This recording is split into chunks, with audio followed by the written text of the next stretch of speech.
One of the hardest working and most respected members of the royal family, Princess Anne has a long and distinguished history as an equestrian. Princess Anne is the king's right-hand woman. Other than the queen, she is probably one of the most important people in his life. All eyes are coming to rest on the British royal family, as shocking rumors are starting to spread throughout the world at the speed of light. Sources at the British palace are warning of plans by the king to strip his wife, Camilla, from her role as the queen consort and replace her with someone he believes to be far more suitable for the role, Princess Anne, only daughter of the late Queen Elizabeth. With Charles trying to modernize the monarchy, the question being asked is simple: what happens now? Join us to find out the answers. Who is Princess Anne? Princess Anne, the only daughter of Queen Elizabeth II and Prince Philip, Duke of Edinburgh, is a prominent member of the British royal family. Born on August 15, 1950, she is known for her strong character and dedication to public service. Anne has carved out a significant role for herself within the royal family, often described as hard-working and down-to-earth. Her commitment to her royal duties and charitable work has earned her a reputation that resonates with the public. Educated at Benenden School in Kent, Princess Anne's formative years prepared her for a life of service. She has actively engaged in over 300 organizations, championing causes related to health, education, and sport. Notably, she is an accomplished equestrian, having competed in the Olympic Games in 1976. This athletic background illustrates her determination and competitive spirit, traits that have defined her approach to royal duties. And it doesn't stop there. Princess Anne's role extends beyond ceremonial duties. She takes on major responsibilities on behalf of the Queen. As a member of the royal family, she often represents the monarchy at state occasions and public events, fostering connections between the royal institution and the British public. Her approach is characterized by sincerity and a desire to promote goodwill, setting her apart from other members of the royal family. In addition to her royal engagements, Princess Anne is known for her forthrightness. She has not shied away from discussing the challenges and responsibilities that come with her title, often advocating for more active engagement with the public. And this is where things get really interesting. How qualified is she to act as queen? Princess Anne possesses a wealth of experience and qualifications that position her as a potential acting queen for her brother, King Charles III. Her deep-rooted understanding of royal protocol and governance stems from her extensive involvement in the royal family's operations. Having been a part of the monarchy her entire life, she is well acquainted with the complexities and responsibilities that accompany royal duties. Anne's education and upbringing in a royal household have equipped her with a unique perspective on leadership and public service. She has witnessed firsthand the challenges faced by her parents and other family members, including the intricacies of statecraft and diplomacy. This background gives her a nuanced understanding of the role, making her a strong candidate to assume duties on behalf of the king when necessary. Also, Princess Anne's active participation in numerous charitable organizations reflects her commitment to serving the public. She has demonstrated a keen ability to address social issues, from mental health awareness to children's welfare, which aligns with the royal family's mission to contribute positively to society. Her hands-on approach and willingness to engage with the public have solidified her reputation as a capable and approachable figure within the monarchy. In addition to her public service, Anne's work ethic and tenacity set her apart. She has consistently prioritized her royal responsibilities, often juggling multiple engagements while maintaining a strong presence in the charitable sector. This dedication not only underscores her capability, but also her readiness to step into a more prominent role if required. As King Charles III navigates his reign, having a sister with such qualifications ready to support him is something that could enhance the stability and continuity of the monarchy. But what about Camilla? Why Camilla shouldn't remain as queen consort? The position of queen consort is a role defined by marriage to the king, rather than by appointment or inheritance. Camilla became queen consort automatically upon Charles's accession to the throne, following Queen Elizabeth II's explicit wish expressed during her Platinum Jubilee. The role traditionally involves supporting the monarch in their duties, undertaking royal engagements, and serving as patron of various charities. While Camilla has taken on the role with grace and dignity, there are several arguments against her continued title as Queen Consort. First, her past as the Duchess of Cornwall, especially her involvement with King Charles during his marriage to the late Princess Diana, has sparked controversy that lingers to this day. Many royal watchers believe that the history surrounding their relationship undermines her position and continues to evoke mixed sentiments among the public. Also, Camilla's approach to her role has been scrutinized. Critics argue that she has not fully embraced the traditional expectations of a queen consort, particularly in representing the monarchy at ceremonial events. While she has participated in numerous engagements, her less prominent public profile compared to other royal family members raises questions about her commitment to the role. This perception could diminish the stature of the title and the monarchy itself. To add to all of this, the public sentiment toward Camilla remains split. Many members of the public and royal commentators express that her past actions make her an inappropriate figure to hold the title of Queen Consort. The enduring legacy of Princess Diana still looms large, and for some, the association of Camilla with the end of that marriage continues to tarnish her reputation. This ongoing discussion contributes to the argument that she may not be the best representative for the royal family in such a high-profile position. Once she became the Duchess of Cornwall, Camilla faced criticism for her attempts to reshape her public image. Despite her charitable work and royal duties, public sentiment remained divided. Events such as the high-profile wedding of Prince William and Kate Middleton further highlighted the stark contrast between Camilla and the more universally admired members of the royal family.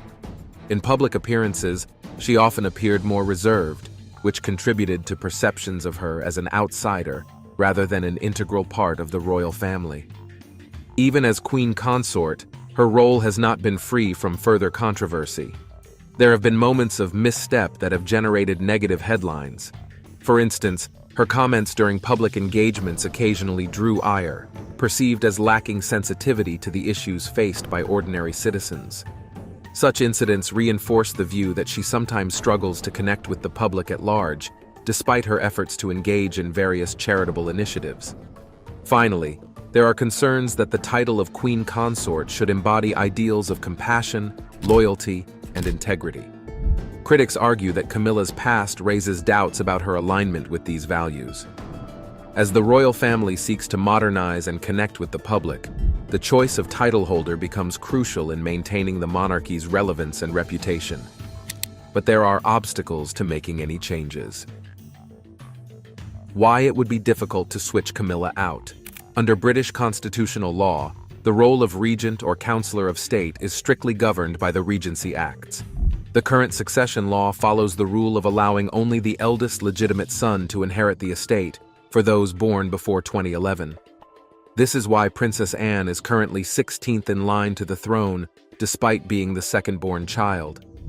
The councillors of state, who can carry out constitutional duties when the monarch is abroad or unwell, are appointed based on specific legal criteria rather than personal qualification or experience. The role of Queen Consort is specifically tied to marriage to the king, and there is no constitutional provision for this role to be reassigned to another family member. This position is distinct from a queen regnant like Elizabeth II, who rules in her own right. The Queen Consort has no constitutional power to make state decisions or act as regent unless specifically appointed under the Regency Acts.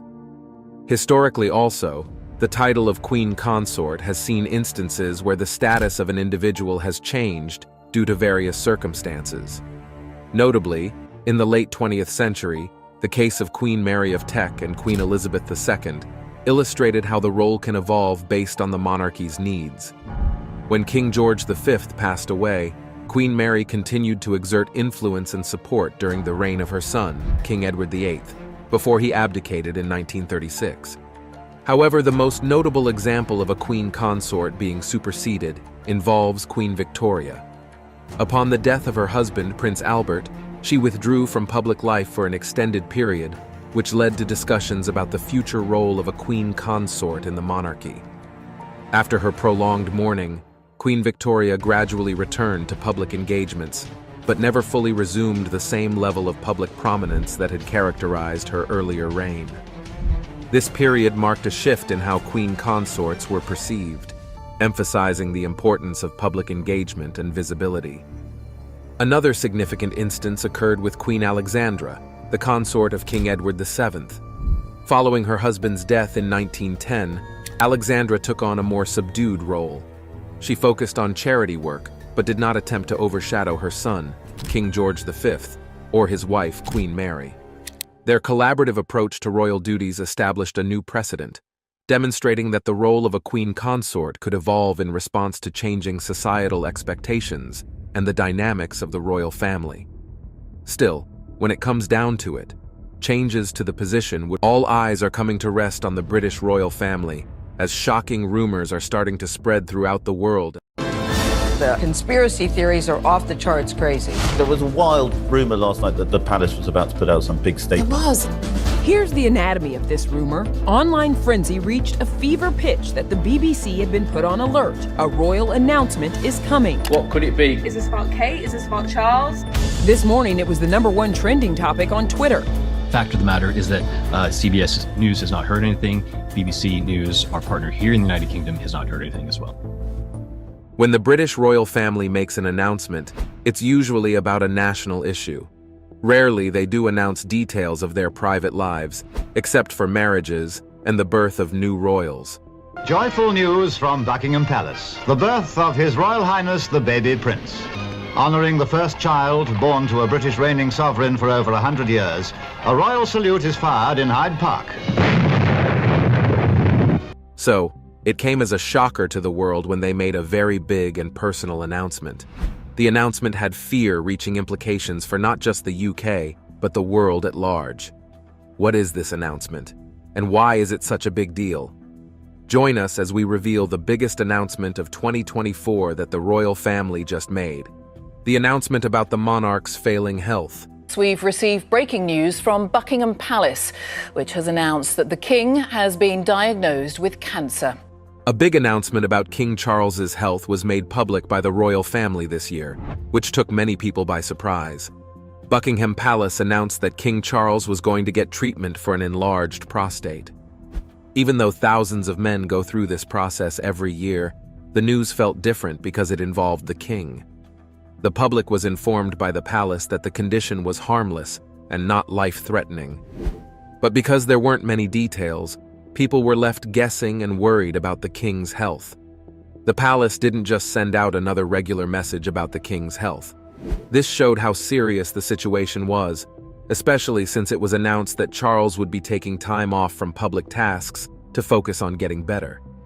Considering how busy he had been since becoming king, this was especially shocking. But that's not all. Looking back at how private the royal family is about personal matters. Prince William just gave a rare update about his wife's health. He said Catherine, the Princess of Wales, is doing well as she undergoes cancer treatment. The choice to tell the world about this was probably not made without much thought. But everyone knew that as king, his health wasn't just his own business. It was something that the whole country would be concerned about. It's important to remember that this wasn't the first time the public had heard that someone in the royal family was sick. Kate Middleton was having surgery on her stomach right at the same time as King Charles's news. The fact that two well-known members of the royal family were getting medical care at the same time made people even more worried. It wasn't long before the media started talking about the line of succession and how it might affect the royal tasks. People were interested in what this might mean for the future of the government. As the days went by, a second shocking news came out. King Charles had been diagnosed with cancer. The palace didn't say what kind of cancer he had, but it was clear that this was found while he was getting treatment for his prostate. A lot of people around the world were moved by this news, both because of how serious the diagnosis was, and because it showed that even the most powerful people can face problems in their lives. The king's medical staff stepped in quickly, and the palace told the public that he was getting regular care. Even though the royal family didn't say much about the treatments, they did say that the king would be spending even more time away from the public to focus on his health. This was a very important time for the government. People had always seen King Charles as a leader and a source of stability, but he was now going through a personal fight. While meeting with community members outside of the town hall, Charles is asked about his health as he continues to undergo cancer treatment and replies, quote, "I'm not too bad." Many people thought that his choice to make this health problem public was an attempt to stop wild speculation. It helped people understand how serious things were without having to spread lies. The palace also said that Charles would keep working behind the scenes on state business and official paperwork, even though his health had taken a turn for the worse. During the weeks after the news came out, the king was not seen by many people. Instead, other members of the royal family filled in for him. In particular, Prince William felt like he had to take on more duties while his father was away. The king and Kate Middleton were both recovering, which put the royal family in an odd position. They had to balance their own health problems with the normal duties of public service. The country was waiting for more information because they didn't know what would happen next. One of the most heartwarming things about this time was how the king dealt with his illness. He stayed connected to the people of the UK, even though he wasn't at any public events. In an audio message that was sent out before Easter, Charles said that he was sorry he couldn't be at some royal events in person. His words showed a sense of duty, even when things were hard for him. That moment hit home for a lot of people who have been through similar problems and still feel the pull of their duties. The monarch's readiness to be open about his illness helped build a stronger bond with his people by showing them that, in many ways, he was just like them. It was clear that King Charles was still healing, but he had every plan to go back to public life. Charles went to a smaller Easter Sunday service with Queen Camilla. It was his first public appearance since being told he had cancer. You didn't believe she was dead? For a long time. I just refused to accept that she was gone. Part of, she would never do this to us, but also part of, maybe this is all part of a plan. Quite a severe head injury, but she was very much still alive on the back seat. And those people that caused the accident, instead of helping, were taking photographs of her dying on the back seat. And then those photographs made their way back to news desks in this country. Princess Diana, the people's princess, stepped into the royal spotlight with her marriage to Prince Charles. Ostensibly no, but given the fact that the Princess of Wales believes that Prince Charles's friendship with another woman, Camilla Parker Bowles, has cast a long shadow over that marriage, must be considered when you look at the failure of this 11-year union. Despite her doubts about the hasty proposal, she saw it as a way to escape her troubled family. But the royal life was anything but a fairy tale. Her marriage to Charles brought to light many secrets, and she faced unkind treatment from the royal family. Distraught by infidelity and cruelty, Diana sought revenge, only to tragically die in a car crash in 1997. Now, decades later, her son is revealing secrets about Charles. Why is he breaking his silence? Princess Diana's marriage to the royal family and the controversies that trailed her life after brought her to the limelight. But she had quite an eventful life, even before then. Let's delve into when and how it all started. Diana was born on the 1st of July, 1961, to Edward John Spencer, the Viscount Althorp, and Frances Ruth Burke Roche, who later became known as the Honorable Frances Shand Kidd. She was born as Diana Frances Spencer, and later became Lady Diana Spencer in 1975. Above all, we give thanks for the life of a woman. I'm so proud to be able to call my sister.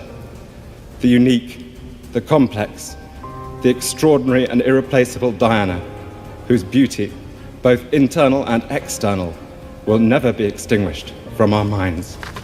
After her father inherited the Earl Spencer title, her connection to the royal family is evident in her place of birth. Princess Diana was born at Park House, a home that her parents rented on Queen Elizabeth II's estate in Sandringham, England. The former home of Elizabeth's head gardener on her Sandringham estate can be rented for about $400 a night next February for a minimum of 3 nights. The royal family frequently holidayed at the neighboring Sandringham House. London. Queen Mary left Marlborough House for Sandringham, where the royal Christmas was to be spent as a family party. And Diana played with Princes Andrew and Edward. With such a noble background, How did Diana's early life lead to her eventual fate and controversial life? Get ready for the most epic moment of the video. Diana was the youngest daughter of her parents, and she had two older sisters, Jane Fellows and Sarah McCorquodale, and a younger brother, Charles Spencer, 9th Earl Spencer. She had another brother, John, but he died in infancy a year before Diana was born. From her mother's devastating loss of a baby boy, she was never allowed to hold her first son. Both of her grandmothers, Cynthia Spencer and Ruth Roche, were ladies-in-waiting to Queen Mother Elizabeth. After losing John, her parents were hoping for another boy to carry on the family line, and so they didn't choose a name for a week after her birth until they settled on Diana Frances after her mother and Lady Diana Spencer, a great-aunt who was also a prospective Princess of Wales as a potential bride for Frederick, Prince of Wales. Diana was also nicknamed Dooch within the family because of her duchess-like attitude in childhood. On August 30th, 1961, Diana was baptized at St. Mary Magdalene Church, Sandringham. Despite her birth as the third child and fourth born of the family, her parents still wanted a male to be their heir, and this really put a strain on their marriage, especially after Lady Althorp was sent to Harley Street clinics in London to determine the cause of her inability to produce a male heir. Her younger brother Charles would later describe this sole event as humiliating and a dreadful time for his parents. It was in fact probable that this was the root cause of their divorce. Paul Workman now on the world's most famous couple, heading for the world's most famous divorce. Diana was 7 years old when her parents divorced, and her mother went on to marry Peter Shand Kidd in 1969. Diana still lived with her mother in London immediately after her parents' separation in 1967. But after going on holiday to her father's home during the Christmas holiday that same year, her father, Lord Althorp, refused to let his daughter return to London. Shortly after, he won custody of Diana with the support of his former mother-in-law, Lady Fermoy. In 1976, Diana's father married Rain, Countess of Dartmouth. Their step-family relationship wasn't typical. Diana didn't get along with her stepmother and often called her a bully, even pushing her downstairs once. She described her childhood as very unhappy and unstable. After her father inherited the Earl Spencer title in 1975, she became Lady Diana. The family moved from Park House to Althorp, their estate in Northamptonshire. For schooling, Diana was initially homeschooled by her governess, Gertrude Allen. Later, she attended Sillifurled Private School in King's Lynn, Norfolk, beginning her formal education there. This upbringing shaped Diana's early years, marked by family tensions and transitions. Her strained relationship with her stepmother and the move to Althorp were significant events that influenced her upbringing and perspective on life. When she was 9, she moved to Riddlesworth Hall School, an all-girls boarding school near Thetford. Later on, in 1973, she joined her sisters at Westheath Girls' School in Sevenoaks, Kent. But her academics largely suffered because of her bad performance in school, which some say is probably a result of her strained childhood and her parents' divorce and remarriage, which she largely witnessed. She even failed her O-levels twice. In spite of this, Diana stood out in terms of community service, and this outstanding spirit was recognized with an award from her school, Westheath. What she lacked in academics, she made up for in community engagement. She left Westheath when she was 16, and up until that point, her brother Charles says she was a very shy young lady. She also had great skills, including her excellent musical ability as a skilled pianist. It's a well-known story told in an unexpected way, set to music on a Broadway stage. I choose a fresh new start. Diana the musical is framed around the Princess of Wales' relationship with Prince Charles. She was an excellent swimmer and diver, and she also studied ballet and tap dance. It was only academics that was not her forte. Between 1979 and 1981, Diana lived at Coleherne Court in Chelsea, London. In 1978, she started a mini-career in line with her passion for children, working as a nanny for Philippa and Jeremy Whittaker in Hampshire. She attended a finishing school in Rougemont, Switzerland for one term, but left after Easter 1978. Back in London, she shared her mother's flat with two friends from school. In London, Diana took an advanced cooking course and worked various low-paying jobs.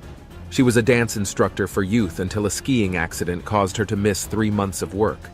Then, She worked as a playgroup preschool assistant, did cleaning for her sister Sarah, and acted as a hostess at parties. She also babysat for the Robertsons, an American family in London, and worked as a nursery teacher's assistant at the Young England School in Pimlico. In July 1979, her mother bought her a flat at Coleherne Court as an 18th birthday present. She lived there with 3 flatmates until February 25, 1981. It's amazing how she got involved with Prince Charles after such an eventful life.